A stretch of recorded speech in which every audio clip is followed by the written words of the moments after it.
Welcome everyone to another video.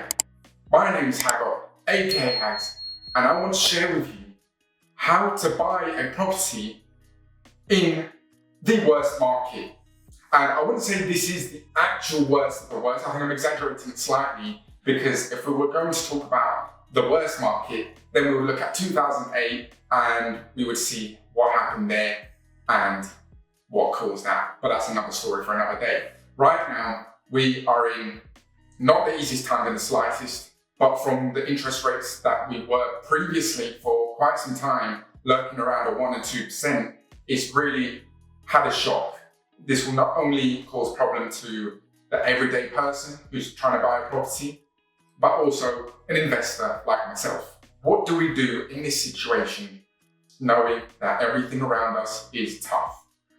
So we're going to look at the property market and we're going to see what we've usually gone for during any market. Naturally for me, I want to buy a property that needs a lot of work doing to it, especially in this climate, knowing that not many people want to spend that money to do a refurb on a property. Again, the target is limited. So if you can be in that mix to buy those sorts of properties, then of course you're already at such an advantage. And with this, knowing that you can drive the value up, which we'll speak about in a second, the property price already will be significantly lower than something that is already done up. Knowing that we're in a climate like this, we want to reduce that price even further.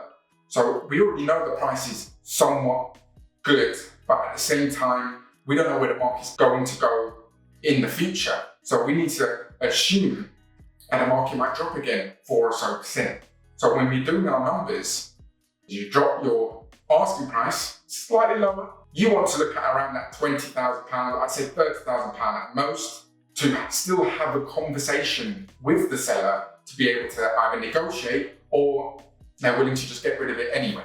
And what does this mean? This means that if you get the property for around these figures, lower than the asking price, then the refurb alone will be the price of the difference of that £20,000 or so, or even 30. Because a lot of refurbs as an internal look will cost around the £30,000 mark. I've done a few, you can check these videos out here, and they cost around the £30,000 mark. What you've done is you drove the value up from the discount you've received. So even if the property market dropped by another 4%, then you're in perfect hands because you have given yourself a cushion. If you don't get the property in the first place, there's nothing to worry about. And this not only applies to flipping properties, but even renting them out as well. If you'd like to pull some money out of it, if you had a mortgage on it and you're renting the property out, then you'll be able to pull out a larger amount, knowing that you've driven the value up more than enough to pull a lot more money out. And if you, of course, you're a cash purchaser, then you don't really need to worry about these things too much, but of course, you still want a discount. And with these type of properties, you don't have to pay stamp duty for them. So, of course, speak to an accountant and give you better advice. But from when I purchase these properties, you don't either have to pay stamp duty or you can claim it back. And the types of properties I want you to go for is either the probate ones, which can be sold through a normal estate agent or auction. So you can get these anywhere really, but also, like I just mentioned, auction as well. You definitely get good deals on auctions. And knowing that they also have a fee, which people really don't want to pay for, once again, you can drop that price as we said we would, and that fee wouldn't cause any issues.